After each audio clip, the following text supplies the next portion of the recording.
Welcome back to All Things Creepy. I'm your host, Micah James, and this week we are visiting another classic creepypasta, The Russian Sleep Experiment. This was originally posted on 4chan's X board, but the version I'm specifically reading from is from creepypasta.wiki. And also, fun fact, I was told that the classic image that's usually associated with the Russian sleep experiment is actually animatronic that Spirit Halloween used to sell. Now, with all of that being said, let's get into the story of the Russian sleep experiment.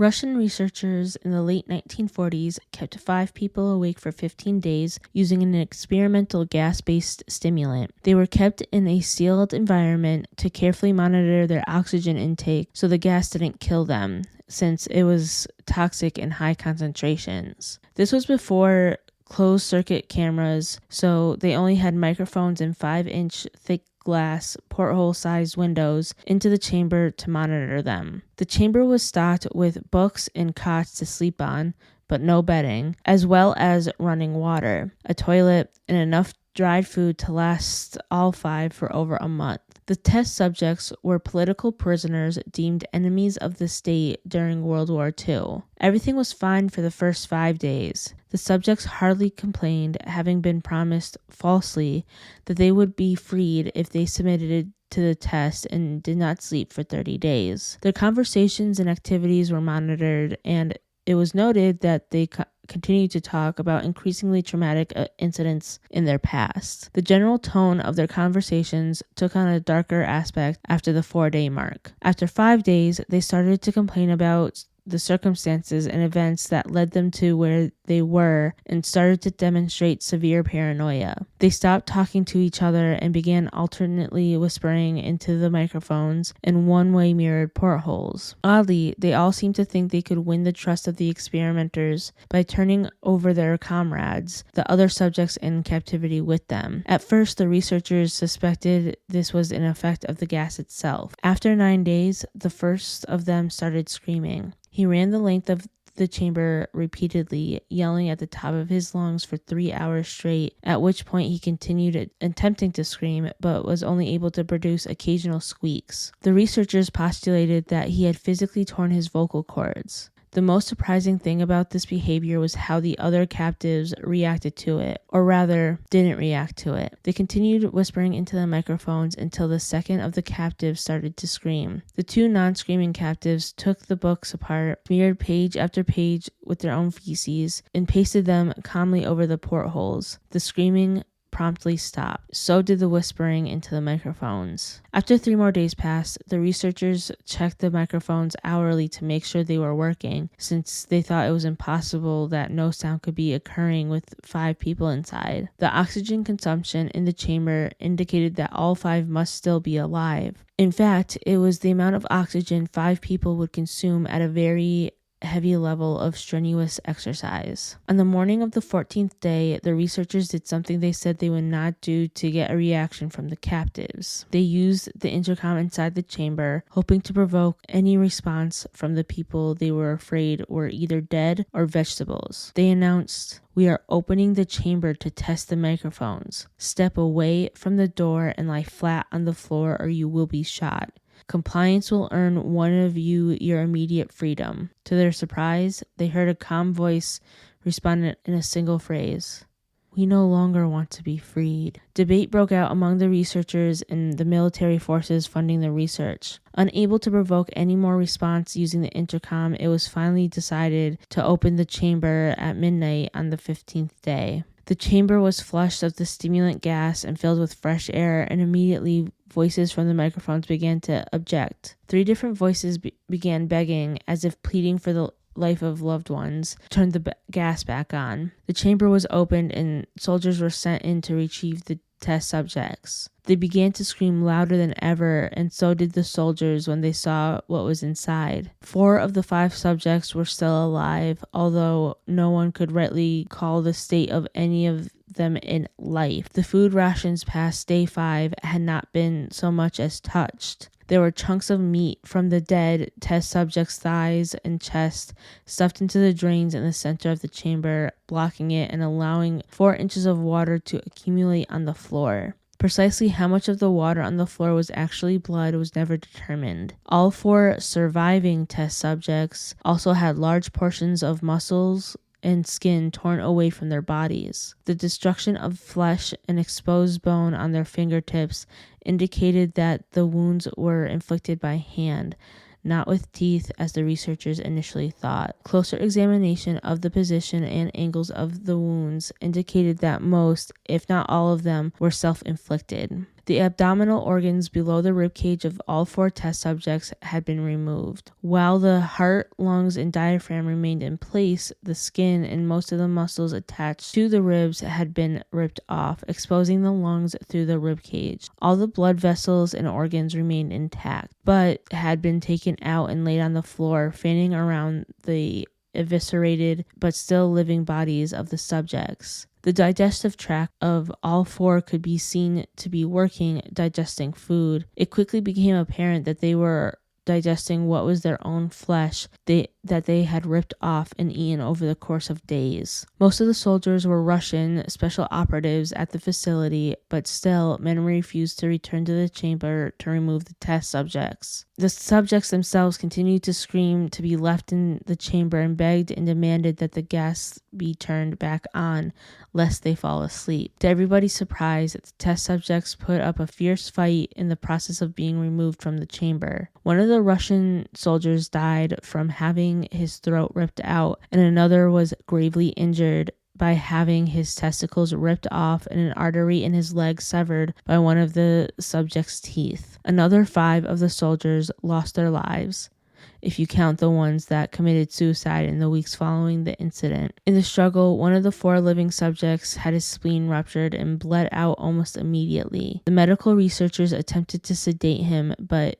this proved impossible. He was injected with more than 10 times the human dose of a morphine derivative and still fought like a cornered animal, breaking the ribs and arm of one doctor. His heart was seen to beat for a full 2 minutes after he had bled out, to the point there was more air in his vascular system than blood. Even after it stopped, he continued to scream and flail for another 3 minutes, struggling to attack anyone in reach and repeating the word more over and over, weaker and weaker, until he finally fell silent. The surviving 3 test subjects were heavily restrained and moved to a medical facility. The 2 with the intact vocal cords continuously begging for gas, demanding to be kept awake. The most injured of the 3 was taken to the only surgical operating room that the facility had. In the process of preparing the subject to have his organs placed back within his body, it was found that he was effectively immune to the sedative they had given him to prepare him for surgery. He fought furiously against the restraints when the anesthetic gas was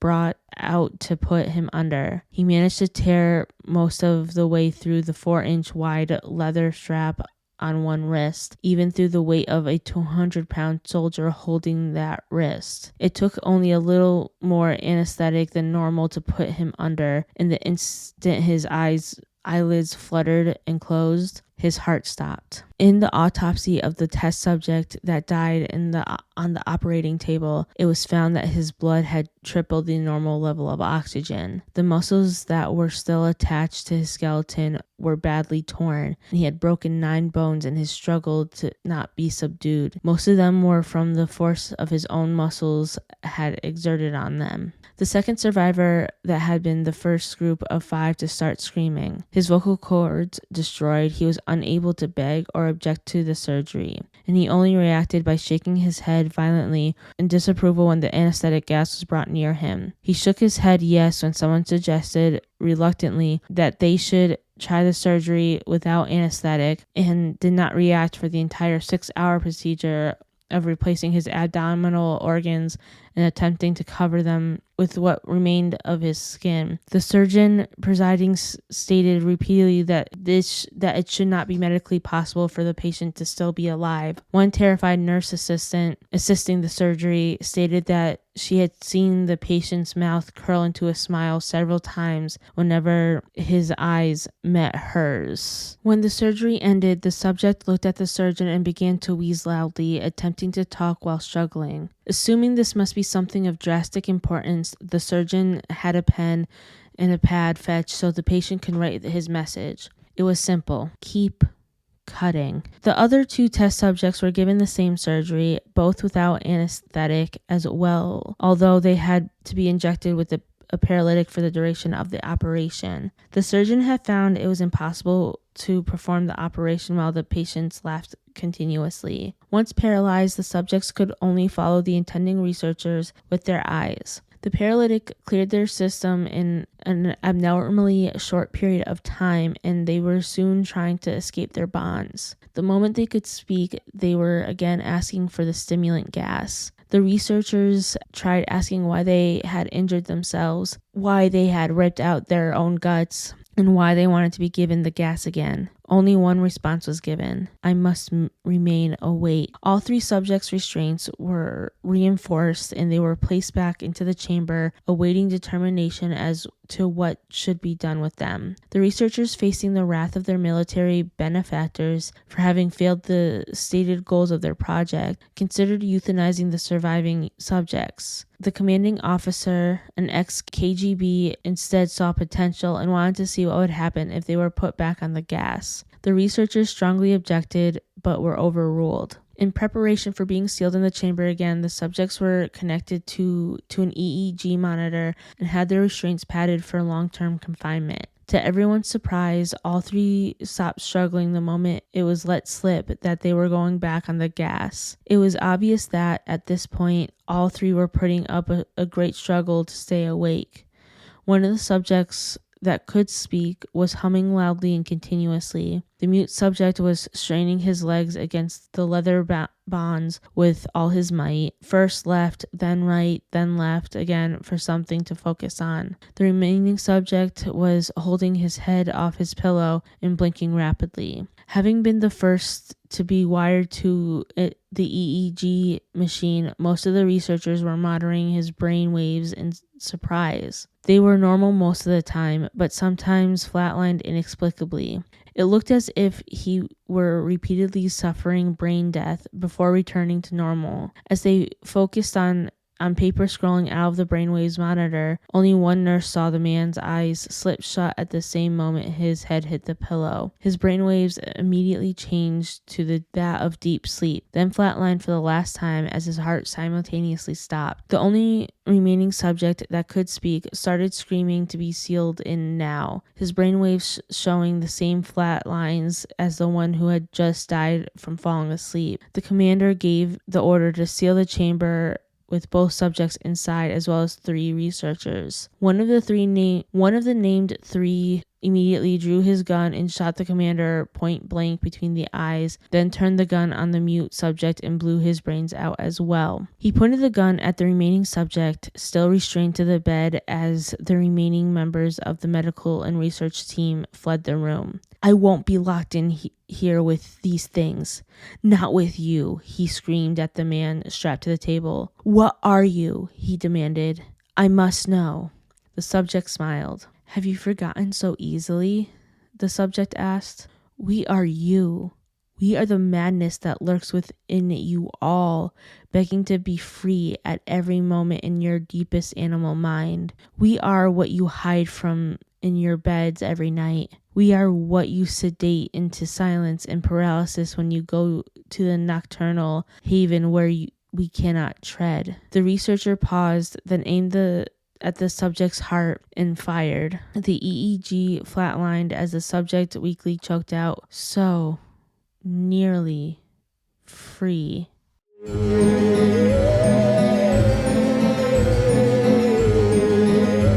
So, with a lot of these creepypastas that I have read in the past, a lot of it is just it's a little bit of randomness and a little bit of I really enjoyed this creepypasta from my own childhood. But this one's really interesting. I am going to have to do a deeper dive on this one because a lot came out of this creepypasta, out of the Russian sleep experiment. It was reported on a lot. I think even Men's Health reported on it, and a lot of people were talking about it as if it were true. And the thing is, I can't blame them because based upon the time that this took place, during the time period that this story took place, there was a lot of weird, messed up human experiments going on during that time period. So it totally makes sense as to why people thought this was real. And again, this is something that I could definitely do a deeper dive on because, like, not just the story, but like everything that came about it, that came up around it, is just super interesting and something that I'm probably gonna do like a deeper dive on this anyways, regardless, just because it's so interesting how things turned out especially when it comes to this creepypasta. And in that episode, I might go into a few others because it's just the things that kind of came out of the heavy creepypasta era of the internet is just absolutely wild. So yeah, with that being said, that is this week's episode. I will see you guys next week. I am planning on doing an iceberg chart just because I'm starting a new job next week. So I just wanted to do something simple, but also researched for you guys. So if there's a specific iceberg y'all want me to cover, let me know. Otherwise, I have one in mind. And so if you want to be surprised, come back next week. Otherwise, if there's a specific one you want me to cover, like I said, let me know. All of my social medias will be in the show notes, as well as the link to the story that I read, or at least the version of the Russian sleep experiment that I've read. So with all that being said, be safe out there, everybody, and stay creepy.